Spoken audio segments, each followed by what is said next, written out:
Rice కుక్కర్లో chicken biryani ఎలా చేయాలో నేనైతే చూపిస్తానండి. రైస్ కుక్కర్ పెట్టుకొని ఆయిల్ పెట్టుకున్నా. ఆయిల్ హీట్ అయిన వెంటనే చూపిస్తాను ఫ్రెండ్స్.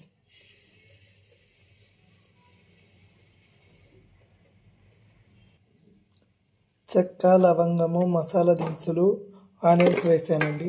బాగా వేయించుకుంటున్నా. బాగా వేగినాక టమోటా వేద్దాం. ఆనియన్స్ అయితే బాగా వేగినాయండి.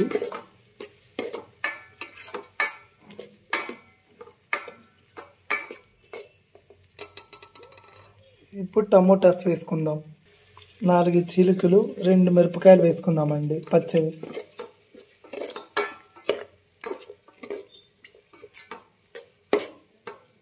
పచ్చిమిరపకాయలు 2 వేసుకొని అల్లం పేస్ట్ కొద్దిగా వేసుకుందాం.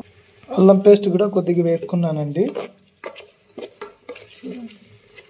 బాగా వేయించుకుందాం. బాగా అల్లం పేస్ట్ ఆనియన్స్కి, మసాలాకి అన్నిటికీ పట్టినట్లు బాగా వేయించుకుందాం.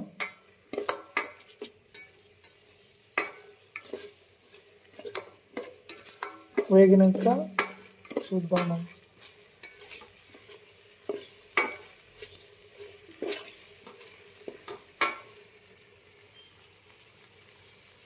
కంప్లీట్గా రైస్ కుక్కర్లోనే చేస్తున్నానండి. వేయించుకుందాం బాగా.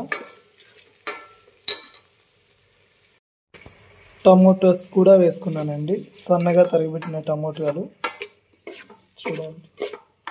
ఇవి ఫుల్ మగ్గినాక మళ్ళీ మనకు కావాల్సిన మసాలా పౌడర్లు వేసుకుందాం.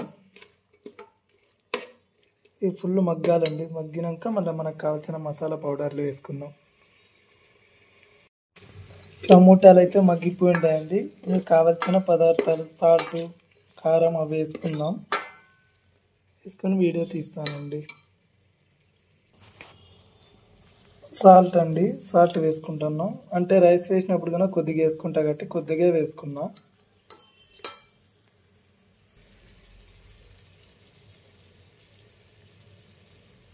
పసుపు అండి, పసుపు వేసుకుంటున్నా కొద్దిగా.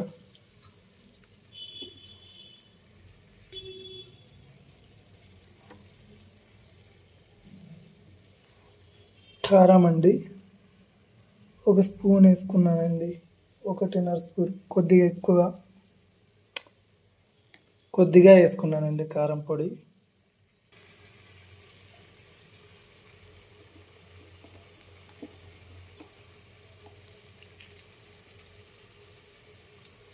కొద్దిగా సాంబార్ పొడి వేసుకున్నానండి.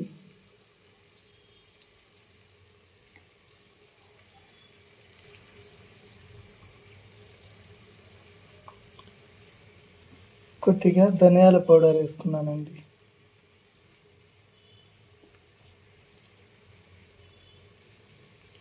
కొంచెం గరం మసాలా పొడిగానే వేసుకున్నాను. మళ్ళీ చికెన్ ఉడికినాక కొంచెం గరం మసాలా పొడి, చికెన్ పొడి 2 కొద్దిగా వేస్తానండి. చూడండి. బాగా నీట్గా కడిగిన చికెన్ గానే వేసేసానండి. వేసేసి మిక్సింగ్ చేసేసా.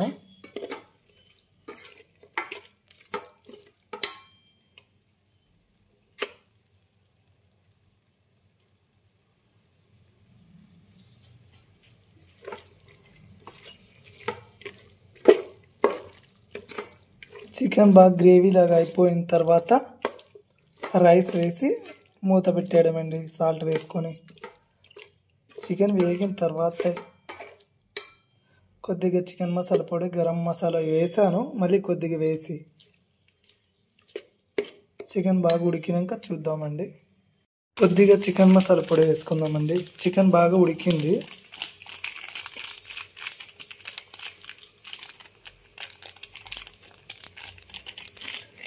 రైస్ కుక్కర్లో చికెన్ ఉడికింది. మిక్స్ చేద్దాం కొద్దిగా.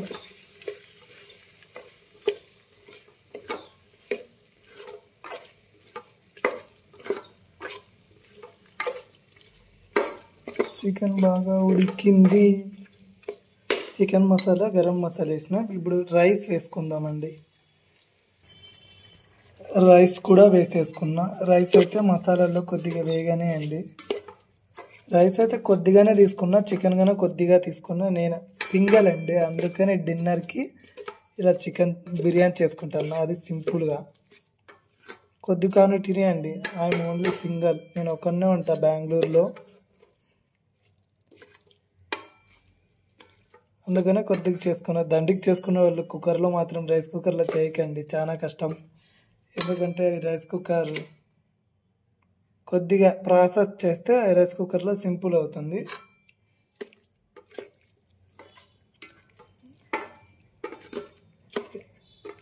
కొద్దిగా రైస్ కుక్కర్లో ఇవన్నీ వేడెక్కినాక వాటర్ వేసేసి కుకింగ్ కొద్దిగా సాల్ట్ వేసేసి తిప్పేయడమేనండి.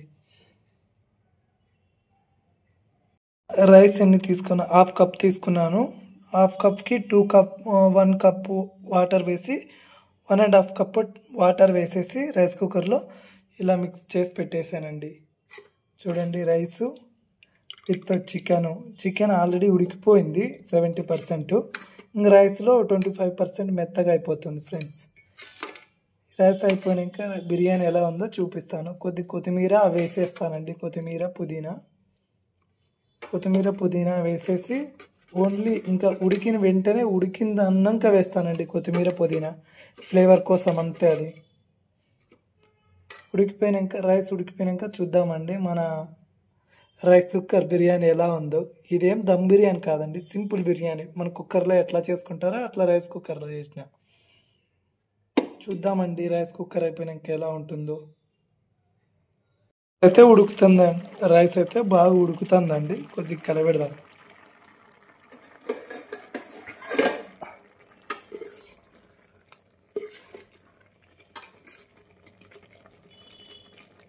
బాగా ఉడికిపోతుందండి బిర్యానీ ఈరోజు. ఫైనల్గా మన బిర్యానీ రెడీ అండి. చూడండి ఎలా ఉందో. వావ్, వేడి మీద ఉంది కాబట్టి అట్లా ఉందండి, కొద్దిగా ఇమురుకోవాలి. చల్లగా అయినాక బాగా గట్టిగా అయిపోతుంది, కానీ బాగుందండి బిర్యానీ. రైస్ అయితే బాగుంది, చూద్దాం టేస్ట్ ఎలా ఉందో. అండి బిర్యానీకి కాంబినేషన్గా పెరుగు పచ్చడి అయితే వేసేసుకుందామండి. వావ్, పెరుగు పచ్చడి వేసేసుకొని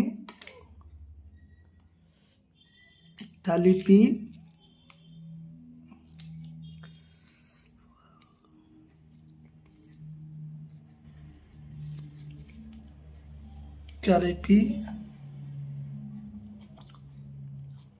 టేస్ట్ అయితే బాగా వచ్చిందండి.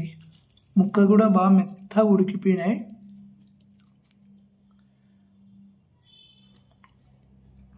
సూపర్ అండి బిర్యానీ. మీరు కన్నా ఇలా ట్రై చేసుకొని తినండి. అంటే ఒక్కరు ఇద్దరు ఉంటే చేసుకోండి, లేదంటే కుక్కర్లో కానీ నార్మల్ దమ్ బిర్యానీ లాగా చేసుకోండి. సరేనా ఫ్రెండ్స్, ఉంటాను ఫ్రెండ్స్, బాయ్.